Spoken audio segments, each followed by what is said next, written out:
DC generator पर students बात करते हैं। इससे पहले हमने एक्सप्लेन किया एसी जनरेटर या अल्टरनेटिंग करंट जनरेटर।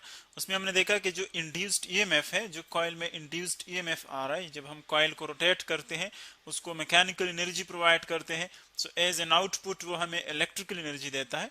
सो वहां पर हमने देखा कि जो इंड्यूस्ड ईएमएफ है, जो इंड्यूस्ड करंट है, वो वेरी करते हैं। जैसे जैसे फ्लक्स चेंज होता है उसकी रोटेशन के साथ साथ वो वेरी करता है, यानी फॉरवर्ड डायरेक्शन और रिवर्स डायरेक्शन में। यहाँ पर वही प्रिंसिपल उसका वही है, थ्योरी उसकी वही है, लेकिन थोड़ा सा जो डिफरेंस इसमें वो ये है कि यहाँ पर हमें आउटपुट मिलेगा in the form of DC, direct current, यानी इसमें फॉरवर्ड डायरेक्शन में, एक ही डायरेक्शन में यूनि डायरेक्शन करंट हमें मिलेगा, और इसकी जो डायरेक्शन है वो रिवर्स नहीं होगी एसी की तरह। तो इस तरह के जनरेटर को हम कहते हैं डीसी जनरेटर।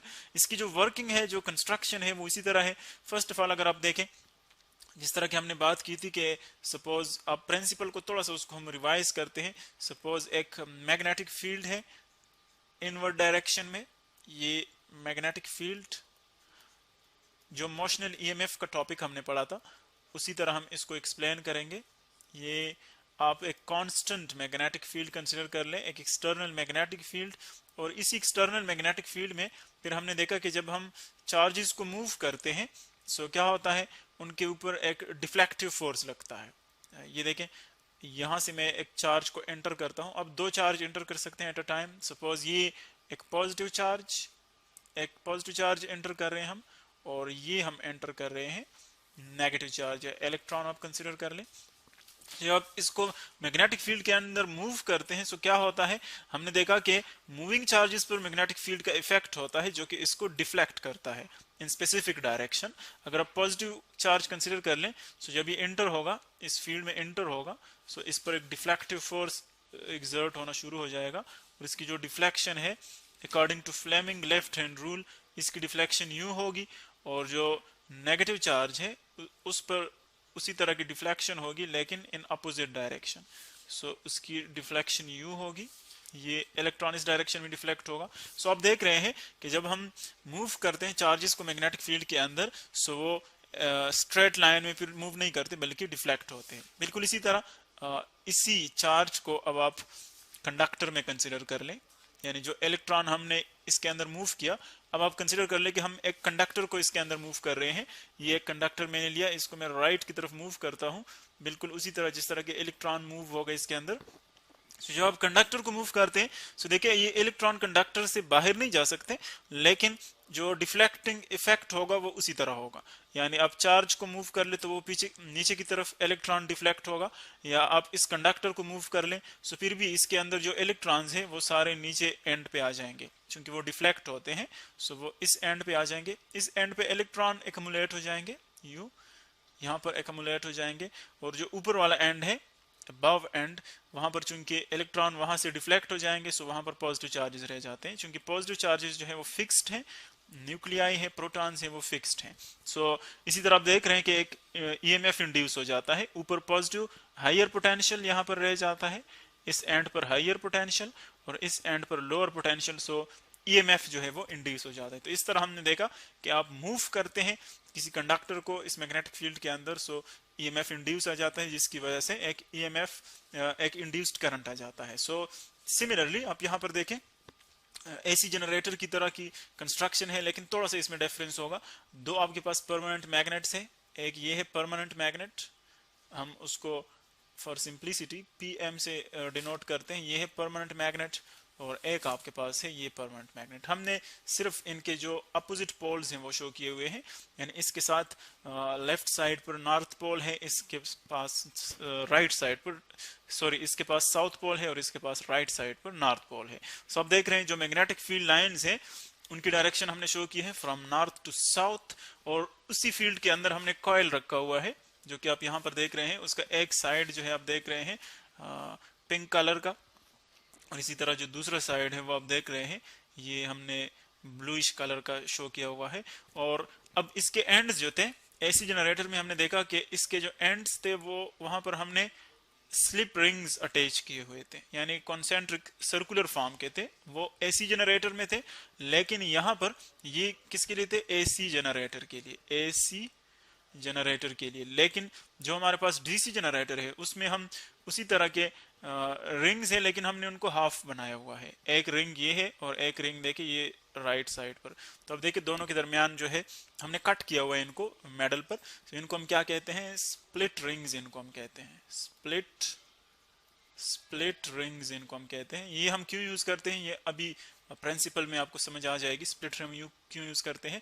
और इनके साथ ही देखें ये कार्बन ब्रशेज हैं जो कि इनके ऊपर हमने प्रेस किए हुए हैं। ये एक्चुअली कंडक्शन के लिए कि यहाँ पर जो इलेक्ट्रिकल एनर्जी प्रोड्यूस होगी वो यहाँ से हम इन टर्मिनल से कंडक्ट करेंगे और यहाँ पर ये पोटेंशियल डिफरेंस हमें मिल जाएगा। यानी इसके साथ हम कोई लोड जो है वो अटैच कर सकते हैं, लोड इससे रन कर सकते हैं। जब आप इसको टर्न करते हैं, देखें जब कॉइल को आप टर्न करते हैं यहाँ पर जो टर्निंग है वो यूं शो की गई है, देखें एंटी क्लॉकवाइज शो की गई है। आप इसको क्लॉकवाइज टर्न कर सकते हैं। जब आप इसको टर्न करते हैं, इसमें रोटेट करते हैं इस कॉइल को मैग्नेटिक फील्ड के अंदर, तो क्या होता है एक्चुअली कंडक्टर जो है वो मैग्नेटिक फील्ड के अंदर मूव करता है। जिस तरह के यहाँ पर हमने कंडक्टर को मूव किया, तो बिल्कुल इसी तरह यहाँ पर जो कंडक्टर है, जो कॉइल है एक्चुअली वो कंडक्टर है। सो देखिए आप इसको यूं मूव करते हैं, ये वाला साइड ऊपर की तरफ मूव करता है यूं, और ये वाला जो एंड है, जो ये वाला लेंथ है, वो नीचे की तरफ मूव करता है। तो बिल्कुल सेम इफेक्ट है। कंडक्टर को आप मैग्नेटिक फील्ड के अंदर मूव करते हैं, सो एक इस पर इसके अंदर ईएमएफ इंड्यूस हो जाता है, जिसको हम कहते हैं इंड्यूस्ड ईएमएफ, जो कि मोशनल ईएमएफ का कंसेप्ट है एक्चुअली। सो यहाँ पर अगर आप देखें अब इलेक्ट्रिक करंट किस डायरेक्शन में प्रोड्यूस होगा, आप देख रहे हैं कि इलेक्ट्रॉन्स जो है, अगर हम फ्लेमिंग लेफ्ट हैंड रूल यहाँ पर यूज कर लें, सो फ्लेमिंग लेफ्ट हैंड रूल के मुताबिक आप देख रहे हैं चार्ज को आप जो है या कंडक्टर को ऊपर मूव कर रहे हैं, मैग्नेटिक फील्ड यूं है, तो जो यहाँ पर कन्वेंशनल यानी पॉजिटिव चार्जेस के ऊपर जो डिफ्लेक्शन होगा मैग्नेटिक फील्ड की वजह से वो यूं होगा ऊपर की तरफ। और चूंकि हम इलेक्ट्रॉन्स की बात कर रहे हैं तो इसीलिए इलेक्ट्रॉन्स पर यूं होगा अपोजिट डायरेक्शन में। सो यहाँ पर करंट इस डायरेक्शन में मूव होगी, ये करंट की डायरेक्शन है। और इस एंड में अगर आप देखें, सो इलेक्ट्रिक करंट चूंकि इलेक्ट्रॉन्स की वजह से है तो वो इस एंड में मूव करेगा इलेक्ट्रिक करंट। सो ये इलेक्ट्रिक करंट प्रोड्यूस हुआ इसमें। अब हमने देखा था एसी जनरेटर में कि कॉन्सेंट्रिक सर्कल्स थे, हमारे पास रिंग्स थे जिसको हम स्लिप रिंग्स कहते थे। वहां पर क्या होता था कि ईएमएफ जो है, सपोज इसने टर्न किया 90 पर, सपोज 0 से 90 पर टर्न किया इसने, बिल्कुल परपेंडिकुलर हो गया ये कॉइल, फिर 180 तक। तो उसके बाद फिर उस क्या होती है कि उसकी जो टर्निंग है वो रिवर्स हो जाती है उसकी वजह से, यानी जो ईएमएफ इंड्यूस हो जाता है उसका डायरेक्शन रिवर्स हो जाता था। तो यहाँ पर हम क्या करते हैं, यहाँ पर जब 180 डिग्री पे ये टर्न करता है, देखिए ये रेड वाला पार्ट आप कंसीडर कर ले, अब ये यहाँ पर है, लेकिन जब ये 180 डिग्री पे टर्न करेगा तो ये रेड वाला पार्ट यहाँ पर आ जाएगा इस पार्ट की जगह, और ये वाला पार्ट उसकी जगह आ जाएगा। तो फिर क्या होता है, फिर हमने देखा कि एक्चुअली अब ये इस स्प्लिट रिंग के साथ कनेक्टेड है, इस स्प्लिट रिंग के साथ कनेक्टेड है, लेकिन जब यहाँ पर आता है तो फिर इसके साथ कनेक्टेड होता है। तो इसीलिए जो कंडक्शन है वो हम उसकी जो पोलैरिटी है वो चेंज कर लेती है आफ्टर हाफ। तो आफ्टर हाफ जब उसकी पोलैरिटी चेंज कर लेती है तो एक्चुअली जो रिवर्स वाला पार्ट है, जो कॉइल में रिवर्स पार्ट प्रोड्यूस हो जाता है, वो यहाँ पर हमें आउटपुट में नहीं मिलता। तो हम उसको यूं भी ड्रा कर सकते हैं, देखिए सपोज आप इसको एक स्मॉल ग्राफ से शो कर लें, ये मैं ग्राफ से शो कर रहा हूँ, ये ईएमएफ है, ईएमएफ यहाँ पर, और यहाँ पर हमने एंगल लिया हुआ था, आप टाइम पीरियड भी ले सकते हैं, मैं यहाँ पर एंगल ले रहा हूँ, angle suppose theta 90 180 etcetera.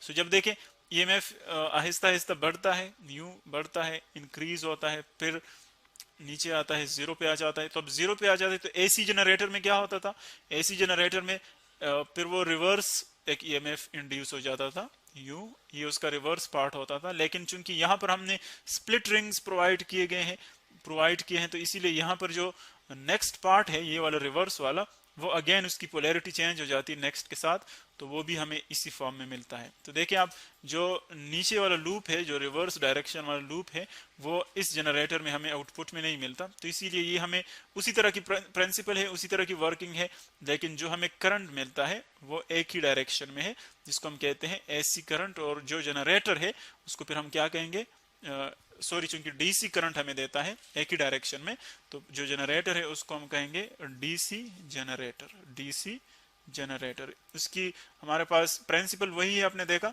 Just इनमें जो स्प्लिट और स्लिप रिंग्स है उसका इफेक्ट आ जाता है।